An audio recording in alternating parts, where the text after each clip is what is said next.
Hi and welcome back to my channel. Today we're going to be talking about how WME has spoken out about the Justin Baldoni lawsuit. In the lawsuit, he claims that WME was pressured by Blake Lively and Ryan Reynolds to drop him during a premiere, and they have now made a comment and spoken out about that situation.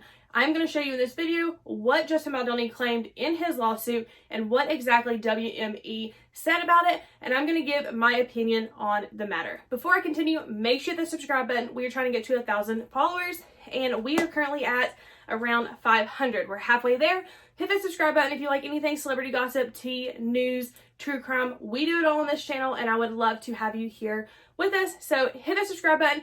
Click the like button, send this video to someone, and help support this small channel. I have almost 200,000 followers over on TikTok. If you need some credibility, there you go. Let's continue. We're going to get into talking about what WME had to say about this, considering they were named in this lawsuit, not directly named in the lawsuit, but they were mentioned in this lawsuit, so they have spoken out. So let's look at what was said in the lawsuit and then what their comment actually was. All right, let's get into it.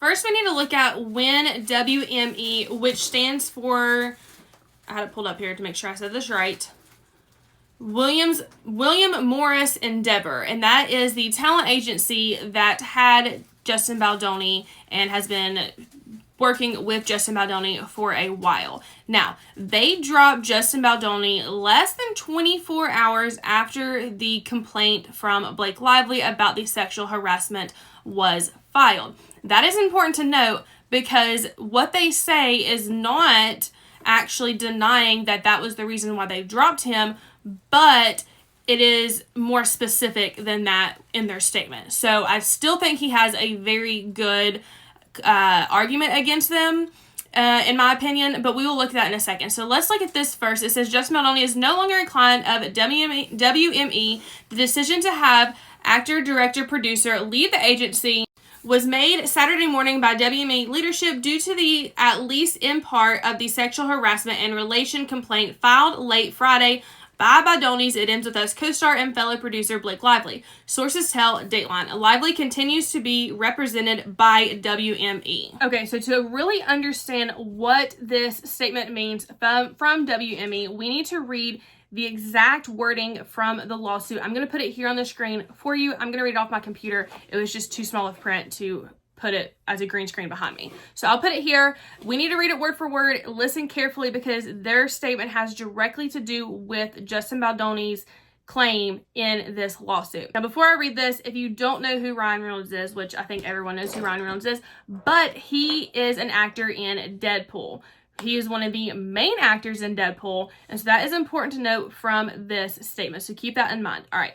It says, Baldoni later received word that during the premiere of his movie Deadpool and Wolverine, Reynolds approached Baldoni's agent at William Morris Endeavor and demanded that the agent drop Baldoni, and wielding of power and influence became undeemable. Baldoni and Wayfair grew increasingly fearful of what Lively and Reynolds were capable of as their actions seemed aimed as destroying Baldoni's career and personal life. Okay, so let's now look at the statement that WME made. Now, I have a correction to make from the beginning of my video. The WME does not only represent Blake Lively, but also they represent Ryan Reynolds. So they represent both wife and husband, Blake Lively and Ryan Reynolds, as well as used to represent Justin Baldoni. That is important to note here. Now, I'm going to put what I'm reading here on the screen so you can see word for word what it says. Now, this statement is from The Hollywood Reporter, and they spoke directly with one of the Hollywood reporters, someone represented from WME, saying, in Baldoni's filing, there's a claim that Reynolds pressured Baldoni's agent at the Deadpool Wolverine premiere. This is not true.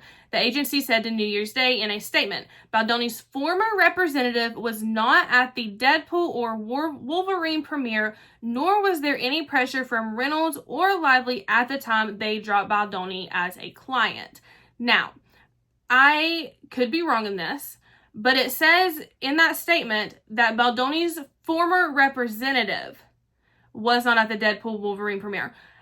My personal opinion, unless I'm not understanding how this works, they could still mention to WME, any representative, any higher up, anybody, about this issue and about wanting them to drop Justin Baldoni. It doesn't have to be directly Justin Baldoni's representative. Someone could go to Justin Baldoni's representative and say, hey, you need to drop Justin Baldoni because X, Y, and Z. I could be wrong in that, but that is how I am taking that. Now, they do say there was no pressure from Blake Lively or Ryan Reynolds.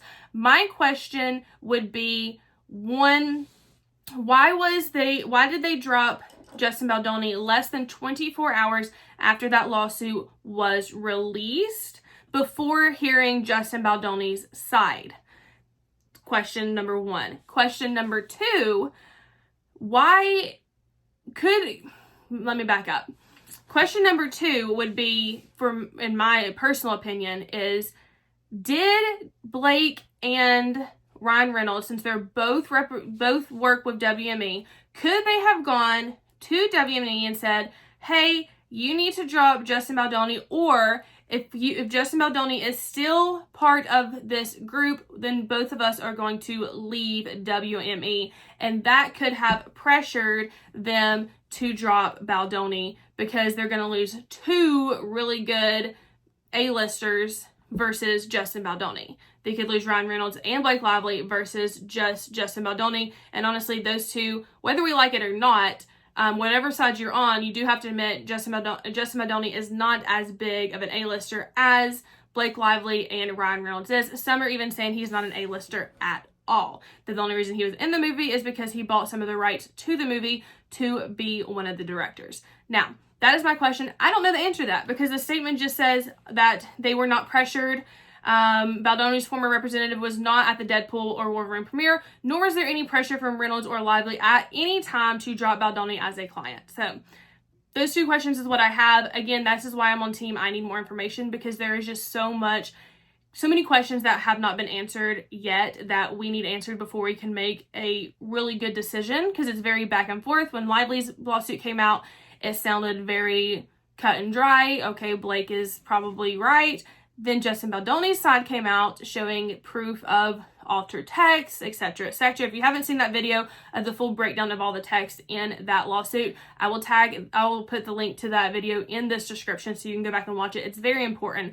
And I'm actually going to do a video today on some of the complaints in the lawsuit that didn't have to do with text, that are just words and none of the texty stuff, just complaints. I'm going to do a video on that today and break down some more of that lawsuit, because I think it's important that we really see both sides before we make any conclusions, because sexual harassment claim and the claims that both of these sides are making are very serious claims that we need full information on before we can make a decision. I try to be as unbiased as I can on this channel and give you every side to every story so that we can make our own best decision and conclusion from these things. So that is what we have so far. I think it is very telling that WME came out and made a statement about that, but did not make a statement about dropping Justin Baldoni when they did that.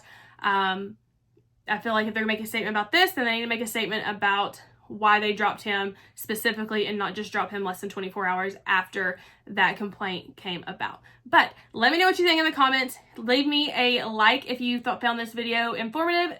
Put a comment in the comment section and let me know what you think, and we can chit chat about it down there. I appreciate all your support. Hit that subscribe button so you don't miss any of the updates on this case as well as cases to come, and help us meet our first goal of 1,000 followers in the year 2025. And our ultimate goal would be 10,000 subscribers by the end of 2025. So help us meet that goal. I appreciate you, and until next time, love you. Bye.